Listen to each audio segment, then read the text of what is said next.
SFI സംസ്ഥാന secretary PS Sanjeev കൂടി നമുക്ക് ചേരുകയാണ്. സഞ്ജീവ്, നീറ്റ് പരീക്ഷാ ക്രമക്കേട് മോദി ഭരണകൂടം എത്രത്തോളം തരംതാണതാണ്, എവിടെയൊക്കെ പരാജയപ്പെട്ടു എന്ന് കാട്ടിയ സംഭവമാണ്. അതിനെ തുടർന്ന് ധർമ്മേന്ദ്ര പ്രധാൻ രാജിവെക്കേണ്ടി വന്നു. അന്ന് തന്നെ ചോദ്യം ചെയ്യപ്പെട്ടതാണ് ND എന്ന് പറയുന്ന ഏജൻസി എന്തിനാണ് ഈ രാജ്യത്ത്, പിരിച്ചുവിടപ്പെടേണ്ടതല്ലേ? അതിന് പിന്നാലെ ഇതാ 1.5 ലക്ഷത്തോളം വിദ്യാർത്ഥികൾ എഴുതിയ നെറ്റ് പരീക്ഷാ ഫലം തന്നെ വികൃതമാക്കിയിരിക്കുന്നു, കുളമാക്കിയിരിക്കുന്നു.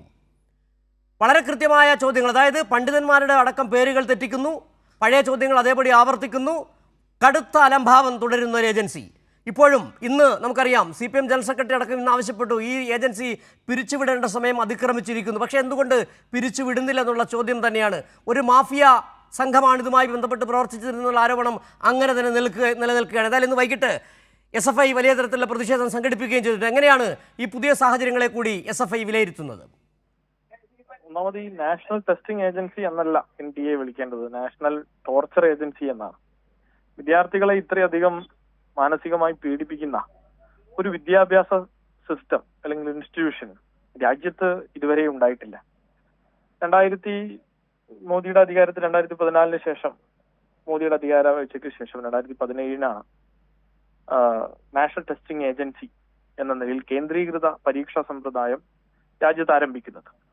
ഈ പരീക്ഷാ സമ്പ്രദായം ആരംഭിക്കുന്ന ഘട്ടത്തിൽ രാജ്യത്ത് വിവിധ ഏജൻസികൾ നടത്തിയിരുന്ന പരീക്ഷകളൊക്കെയും ഒരു കുടക്കീഴിൽ കൊണ്ടുവരിക എന്നുള്ള ഒരു കേന്ദ്രീകൃത സ്വഭാവമായിരുന്നു. എല്ലാ കാര്യത്തിലും സംഘപരിവാറിനുള്ള കേന്ദ്രീകൃത സ്വഭാവം തന്നെയാണ് ഈ പരീക്ഷാ നടത്തിപ്പിലും കാണിച്ചത്. പക്ഷേ ഈ പരീക്ഷാ നടത്തിപ്പ് കൈകാര്യം ചെയ്യുന്ന നാഷണൽ ടെസ്റ്റിംഗ് ഏജൻസി തന്നെ ഒരു സ്വകാര്യവൽകൃത ഏജൻസിയെ പോലെയാണ്. അതിന്റെ ഉദ്യോഗസ്ഥർ സർക്കാർ ഉദ്യോഗസ്ഥരല്ല, പുറത്തുനിന്ന് ഔട്ട്സോഴ്സ് ചെയ്യപ്പെട്ടവരാണ്.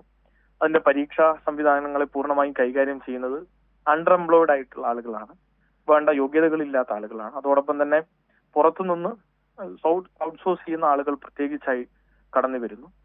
അതിനോടൊപ്പം തന്നെ യുവമോർച്ചയുടെയും സംഘപരിവാറിന്റെയും ഒക്കെ നേതാക്കന്മാരുടെ കിങ്കരന്മാർ, അത്തരത്തിലുള്ള ആളുകൾ ഇതിന്റെ പ്രധാനപ്പെട്ട നടത്തിപ്പുകാരായി മാറുന്നു. അങ്ങനെ ഹോൾസെയിൽ മാർക്കറ്റിലും റീറ്റെയിൽ മാർക്കറ്റിലും കൊണ്ടുപോയിരുന്ന് വസ്ത്രങ്ങളൊക്കെ വിൽക്കുന്നത് പോലെ ക്വസ്റ്റ്യൻ പേപ്പറുകൾ വിൽക്കുന്ന ഒരു ഏജൻസികളായി ഇത് മാറുകയാണ്.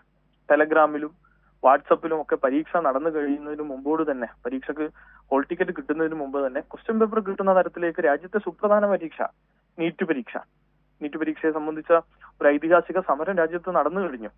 ആ പരീക്ഷ കഴിഞ്ഞ് ആ പരീക്ഷ നടത്തിപ്പുമായി ബന്ധപ്പെട്ട് വൻതോതിലുള്ള പ്രശ്നങ്ങൾ സംഭവിച്ച് രാജ്യത്ത് 15ഓളം വിദ്യാർത്ഥികൾ ആത്മഹത്യ ചെയ്യേണ്ടി വന്നു. ആ വിദ്യാർത്ഥികളെ സംബന്ധിച്ച് സമരം രാജ്യത്തുണ്ടായി. സുപ്രീം കോടതി ചീഫ് ജസ്റ്റിസ് ആ സമരത്തെയും വിദ്യാർത്ഥികളെയും അഭിസംബോധന ചെയ്തതുമായി ബന്ധപ്പെട്ടുള്ള പ്രശ്നങ്ങൾ, അതിനെ തുടർന്നുണ്ടായിട്ടുള്ള രാജ്യത്തെ മൂവ്മെന്റ്, അതിന്റെ ഭാഗമായി ഒരു മന്ത്രി തന്നെ രാജിവെക്കേണ്ടി വന്നു. സംഘപരിവാറിനെ കൊണ്ട് ഉത്തരം പറയിക്കാൻ രാജ്യത്തെ യുവജനത തെരുവിലിറങ്ങി ഉത്തരം പറയിച്ചു. ഇത്രയും ഉണ്ടായി പാഠം പഠിക്കാതെയാണ് വീണ്ടും ഇതേ നാഷണൽ ടെസ്റ്റിംഗ് ഏജൻസി നടത്തുന്ന നാഷണൽ എലിജിബിലിറ്റി ടെസ്റ്റിലെ 3 പേപ്പറുകൾ ഒറ്റ ദിവസം കൊണ്ട് റദ്ദാക്കുക മാത്രമല്ല, പകരം ആ പരീക്ഷ നടത്തുന്നതിന്റെ പുനർപരീക്ഷയുടെ തീയതിയും പ്രഖ്യാപിക്കുകയാണ്. ഒരു പരീക്ഷ നടത്തുന്നതിനുണ്ടാകുന്ന ചെലവ്, പൊതുഖജനാവിൽ നിന്നുള്ള ചെലവ്, അതിനു പുറമെ അതിനു വേണ്ടിയിട്ടുള്ള സംഘാടനം, മറ്റു കാര്യങ്ങൾ, അതിനു വേണ്ടിയിട്ടുള്ള മറ്റ് ആവശ്യങ്ങൾ, ഒരു മനുഷ്യനെ അതിനുവേണ്ടി ചെലവെക്കുന്ന തുക, ഇതൊക്കെയും ആര് നൽകും? അതോടൊപ്പം ഈ രാജ്യത്തിന്റെ ഒരു പൊതു വിദ്യാഭ്യാസ സമ്പ്രദായത്തിൽ നിന്ന് പുറന്തള്ളപ്പെടുന്ന ഒരു വലിയ വിഭാഗം വിദ്യാർത്ഥികൾ ഓരോ പുനഃപരീക്ഷകളിൽ ഉണ്ടാവുകയാണ്. അത് തന്നെ നമുക്ക് കാണാൻ കഴിയുന്നത്, നീറ്റ് പരീക്ഷയിൽ ആദ്യഘട്ടത്തിൽ 23 ലക്ഷം വിദ്യാർത്ഥികളാണ് പരീക്ഷ എഴുതിയെങ്കിൽ രണ്ടാം ഘട്ടത്തിൽ എഴുതുമ്പോൾ അത് 22 ലക്ഷമായി കുറഞ്ഞു. എന്നാൽ പരീക്ഷയ്ക്ക് എൻറോൾ പോലും ചെയ്യാൻ കഴിയാത്ത ഇന്ത്യയിലെ ഗ്രാമാന്തരങ്ങളിൽ ജീവിക്കുന്ന ലക്ഷക്കണക്കിന് മനുഷ്യർ ഇപ്പോഴും ഉണ്ട്. അതാണ് തമിഴ്നാട് ഇപ്പോഴും നീറ്റ് പരീക്ഷയുമായി ബന്ധപ്പെട്ട് നിലപാട് ഉയർത്തുന്നതും നമ്മൾ ഉൾപ്പെടെ, കേരളം ഉൾപ്പെടെയുള്ള സംസ്ഥാനങ്ങളിൽ നമ്മൾ മുന്നോട്ട് വെക്കുന്ന ഈ നീറ്റ് പിരിച്ചുവിടണമെന്നും അതോടൊപ്പം തന്നെ അത് വികേന്ദ്രീകരിച്ച് നൽകണമെന്നും പറയുന്ന ആവശ്യം, ഇവിടെ SFI മുന്നോട്ട് വെച്ച ആവശ്യം വളരെ റെലവന്റായി മാറുകയാണ്. നാഷണൽ ടെസ്റ്റിംഗ് ഏജൻസി പിരിച്ചുവിടണം, അതിൽ യാതൊരുവിധ തർക്കവുമില്ല. നമ്മുടെ നാട്ടിലെ UGC കൃത്യമായി നടത്തി വരികയായിരുന്ന എല്ലാ സംസ്ഥാനങ്ങൾക്കും കൃത്യമായിട്ട് അത് നല്ല നിലയിൽ നടത്തി പൂർത്തീകരിക്കാൻ കഴിയുന്ന രൂപത്തിലുണ്ടായിരുന്ന UGC സമ്പ്രദായത്തിന് കീഴിൽ ഉണ്ടായിരുന്ന നെറ്റ് പരീക്ഷയും ഇപ്പോൾ അട്ടിമറിച്ചു. ഓരോ ദിവസവും പുതിയ പുതിയ പരീക്ഷകൾ അട്ടിമറിക്കപ്പെടുന്ന കാഴ്ചയാണ് നമ്മൾ കാണുന്നത്. ഈ സഞ്ജീവ് നേരത്തെ ചൂണ്ടിക്കാട്ട് ഒരു വളരെ ഗുരുതരമായ വിഷയമാണ്. അതായത് ഒരുപക്ഷെ ഒരു വിദ്യാർത്ഥിയുടെ, ഒരു വിദ്യാഭ്യാസ സമ്പ്രദായത്തിൻ്റെ തന്നെ ഏറ്റവും പരമമായ ഒരു അവസ്ഥയാണ് ഈ പറയുന്ന PG കഴിഞ്ഞതിന് ശേഷം നെറ്റ് പരീക്ഷ എഴുതുന്നു, ഗവേഷണം അടക്കം പോകുന്ന ഒരു സാഹചര്യം. വളരെ ഗൗരവത്തോടെ ഒരു മനുഷ്യായുസിൻ്റെ അല്ലെങ്കിൽ ഒരു വിദ്യാർത്ഥി ജീവിതത്തിൻ്റെ ആ കാലഘട്ടം മുഴുവൻ പഠിക്കുകയും ആ വിദ്യാർത്ഥിയുടെ ഭാവി എന്താകണമെന്ന് നിർണ്ണയിക്കുകയും ചെയ്യുന്ന ഒരു പരീക്ഷയാണ് ഒരുപക്ഷെ നെറ്റ് എന്ന് പറയുന്നത്. അവിടെയാണ് ഈ അലംഭാവം.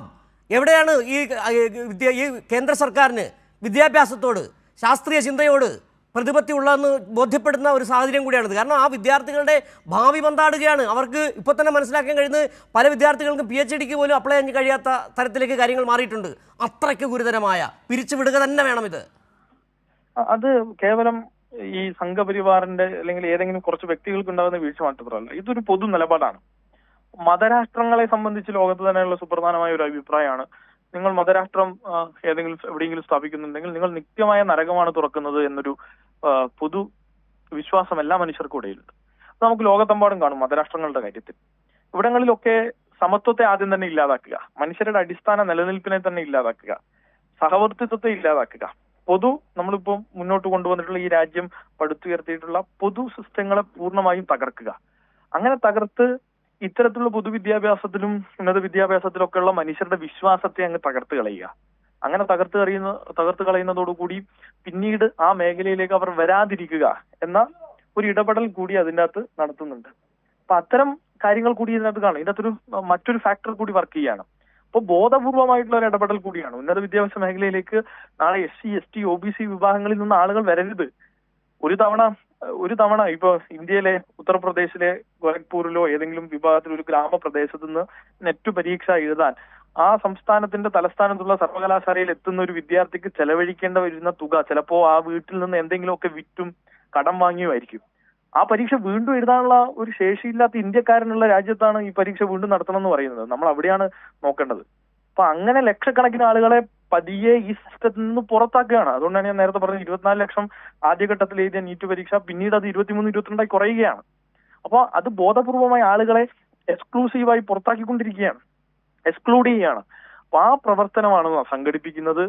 ഇത് പതിയെ തകർത്ത് ആളുകളുടെ ഒരു വരേണ്യ വിഭാഗത്തിനിടയിൽ മാത്രം, ഇവർക്ക് ആഗ്രഹമുള്ള ആളുകൾക്കിടയിൽ മാത്രം നിലനിൽക്കേണ്ട ഒന്നായി ഇതിനൊക്കെ മാറ്റാനാണ്, ഇതിനൊക്കെ ഇതിനൊക്കെ താങ്ങാൻ കഴിയുന്ന സാമ്പത്തിക നിലയൊക്കെയുള്ള ആളുകളെ മാത്രം ഉൾക്കൊള്ളാനാണ് ഇത് ഇത്തരത്തിൽ കൈകാര്യം ചെയ്യപ്പെടുന്നത്. കേരളത്തിന്റെ കാര്യത്തിൽ നമുക്കത് വ്യത്യസ്തമാണ്. ജാതീയതയെ ഒരു പരിധിവരെ നമ്മൾ മറികടന്ന് സാമ്പത്തിക ചുറ്റുപാടും നമുക്ക് കൂടുതൽ മെച്ചപ്പെടുത്താൻ കഴിഞ്ഞിട്ടുണ്ട്. ഭൂപരിഷ്കരണത്തിന്റെ ഒക്കെ തുടക്കത്തിൽ നിന്നും അത് പിന്നീട് മുന്നോട്ട് വന്ന ജനകീയാസൂത്രണം ഒക്കെ വലിയ മാറ്റം നമുക്ക് ഉണ്ടാക്കിയിട്ടുണ്ട്. പക്ഷേ ഇന്ത്യൻ കോണ്ടക്സ്റ്റിൽ കാര്യങ്ങൾ വളരെ വ്യത്യസ്തമാണ്. കേരളത്തിൽ നമുക്ക് ഒരു റീനീറ്റ് കൊടുക്കാനുള്ള സഹായം കൊടുക്കാൻ വേണമെങ്കിൽ കേരളത്തിലെ മുഴുവൻ മനുഷ്യരും ഏത് മനുഷ്യനെയും സഹായിക്കാൻ തയ്യാറായിരിക്കും. പക്ഷേ ഇതല്ല ഇന്ത്യൻ കോണ്ടക്സ്റ്റ്. അപ്പൊ അങ്ങനെയാണ് RSS എല്ലാ കാര്യങ്ങളും ചെയ്യുന്നത്. അത് പ്രത്യേകമായി അപകടകരമായ ഒന്നാണ്. ആ അപകടകരമായ ഒന്നിനെ നമ്മൾ തിരിച്ചറിഞ്ഞ് പ്രതിരോധിക്കേണ്ടതുണ്ട്. പിരിച്ചുവിടപ്പെടണം എന്നുള്ളത് മാത്രമല്ല, ഇവരുടെ ഈ നയത്തെ തുറന്നു കാണിക്കണം എന്നുള്ളതാണ്. നയങ്ങളെ തുറന്നു കാണിക്കണം. ഇപ്പോ ഒരു നമ്മളിപ്പോ കേരളത്തിലൊരു സർവകലാശാലകളിൽ ആകെ സമരങ്ങൾ നടക്കുകയാണ്. കണ്ണൂരിൽ വിദ്യാർത്ഥികളെ പരിപാടി സംഘടിപ്പിക്കാൻ അനുവദിക്കുന്നില്ല. സംസ്കൃതത്തിൽ വിദ്യാർത്ഥികളെ വേട്ടയാടുകയാണ്. സിസ തോമസിനെ ആക്രമിച്ചു എന്നാണ് പറയുന്നത് ഒരു വിഭാഗം. അതിനെ അംഗീകരിക്കുന്നു കേരളത്തിലെ കോൺഗ്രസ്. പോലീസ് കേസെടുക്കുന്നു, അറസ്റ്റ് ചെയ്യുന്നു. കേരള സർവകലാശാലയിൽ വന്ദേമാതരം പാടിയില്ല, അമ്മയെ തിരിച്ചറിയാൻ കഴിയുന്നില്ല എന്ന് VC പറയുന്നു. അപ്പൊ ഇങ്ങനെ ഉന്നത വിദ്യാഭ്യാസത്തിൽ നമുക്ക് വലിയ ആശങ്കകൾ ജനിപ്പിക്കുന്ന കാര്യങ്ങൾ നടന്നുകൊണ്ടിരിക്കുകയാണ്. അതിന്റെ ഇടയിലാണ് ഉന്നത വിദ്യാഭ്യാസത്തിൽ നിങ്ങൾ പഠിച്ചിട്ടും വേറെ കാര്യമില്ല എന്ന് സർക്കാർ തന്നെ പറഞ്ഞുകൊണ്ടിരിക്കുന്നത്. അപ്പോൾ ഭീതിതമായ അന്തരീക്ഷമാണ്. ആ ഭീതിതമായ അന്തരീക്ഷത്തിൽ എന്തു ചെയ്യും? എന്താണ് നമുക്ക് പോകാൻ വഴി? പഠിക്കുന്ന വിദ്യാർത്ഥികൾ ഇനി എവിടെയാണ് പോയി പരീക്ഷ എഴുതേണ്ടത്? മറ്റൊരു രാജ്യത്ത് പോയി എഴുതാൻ പറ്റുമോ? നാഴിക 40 വട്ടം നിങ്ങൾക്ക് ദേശീയതയില്ലെങ്കിൽ നിങ്ങൾ പാകിസ്ഥാനിൽ പോയിക്കോ എന്ന് പറയുന്ന ഇവർക്ക് നമുക്ക് വേണ്ട സൗകര്യങ്ങൾ ഒരുക്കി കൊടുക്കാൻ പോലും കഴിയാത്ത വിധത്തിലേക്ക് കാര്യങ്ങൾ മാറുകയാണ്. അപ്പോൾ അത്തരത്തിൽ അതിവിപുലമായി ഈ രാജ്യത്തിന്റെ ഒരു പൊതു സംവിധാനങ്ങളെ സാധാരണക്കാരൻ എത്തിച്ചേരാൻ സാധ്യതയുള്ള മേഖലയൊക്കെ തകർത്തുകൊണ്ടിരിക്കുകയാണ്. അവിടെയാണ് നമ്മൾ ഈ കാര്യങ്ങളെ കാണേണ്ടത്. അത് വളരെ പ്രസക്തമാണ് എന്ന് എനിക്ക് തോന്നുന്നു. ശരി, വളരെ നന്ദി സഞ്ജീവ് ഈ സാഹചര്യത്തിൽ പ്രതികരിച്ച്